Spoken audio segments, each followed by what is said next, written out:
Hi guys, welcome to my channel. So today for episode 3, we're going to be doing a little something called a Folie à Deux. So, what is it?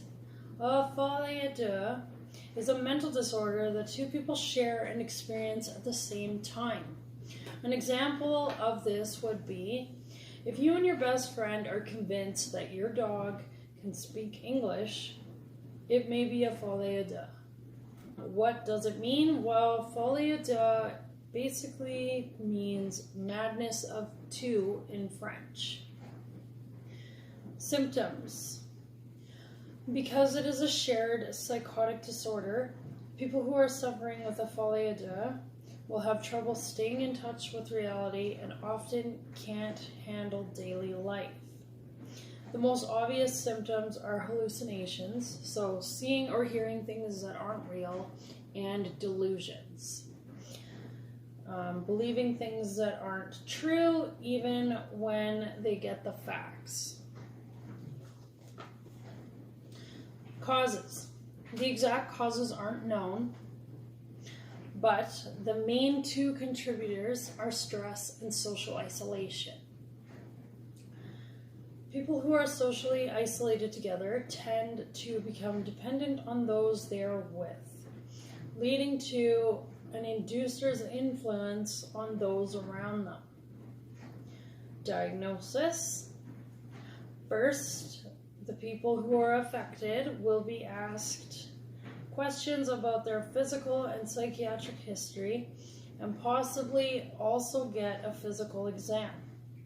There are no lab tests that will specifically diagnose shared psychotic disorder.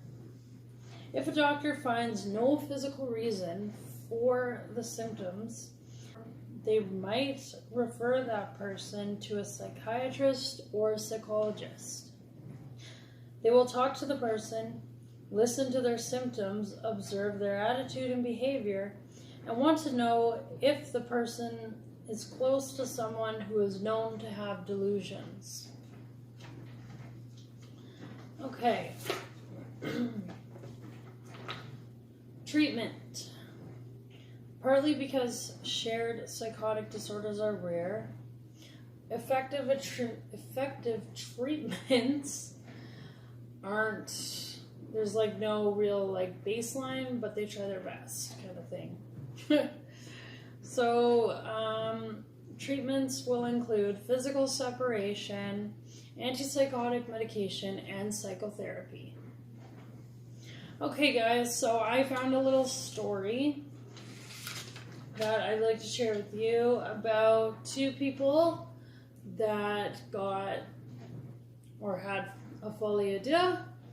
So, this is a story of Christine and Leah Papin.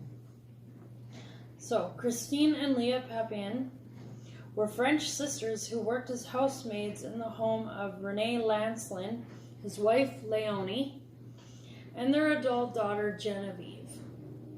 The Papin sisters, I think it's Papin. Papin, we're going to go with Papin. The Papin sisters were the product of a dysfunctional and abusive home. Their father had raped their elder sister, and all three girls had been sent away as children to live with other families. Eventually, they went to orphanages and convents.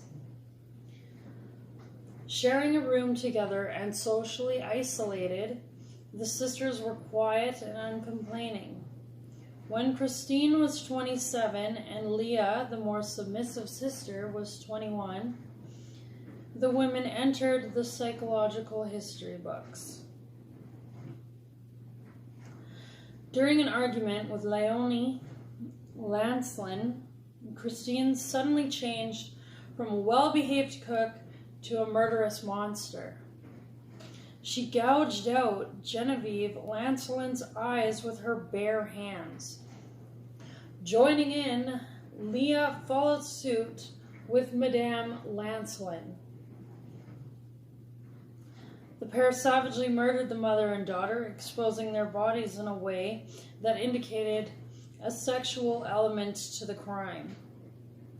When René Lancelin returned home, with his son-in-law, he called the police because he was locked out of the house. The police found the ladies of the house dismembered all over the floor. Fearing that the same fate had befallen the maids, the officers were shocked to find the sisters locked in their room, by some accounts naked in bed together. The sisters confessed and were taken into custody. In the years that followed, the sisters were separated and studied. The separation caused Christine especially intense distress. When the women were allowed to meet, it was indicated that they were in a sexual relationship together. Despite the popular opinion that this was the case, a sexual relationship was never proven and was denied by their own doctors.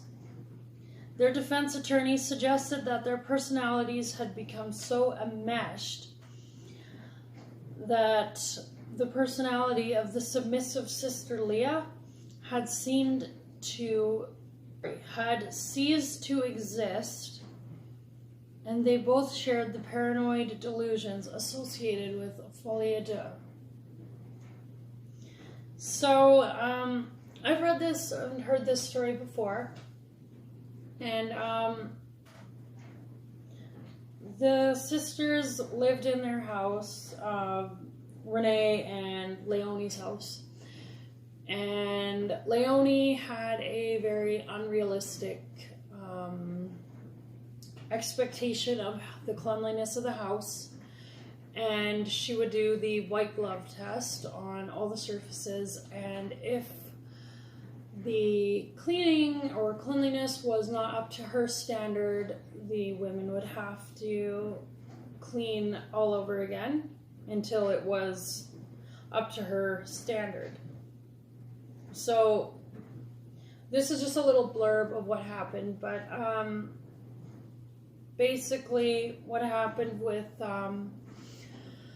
Leonie, Genevieve, Christine, and Leah was that they came home from grocery shopping, and Christine basically was getting yelled at and stuff, and I guess she just snapped and ended up doing that, and her sister followed suit. Like they said, she was the more submissive one. So yeah, I mean, this story is quite crazy. And so yeah, I hope you guys enjoyed this video, and make sure to subscribe and like the videos. Thanks for listening, guys. I'll see you later. Bye.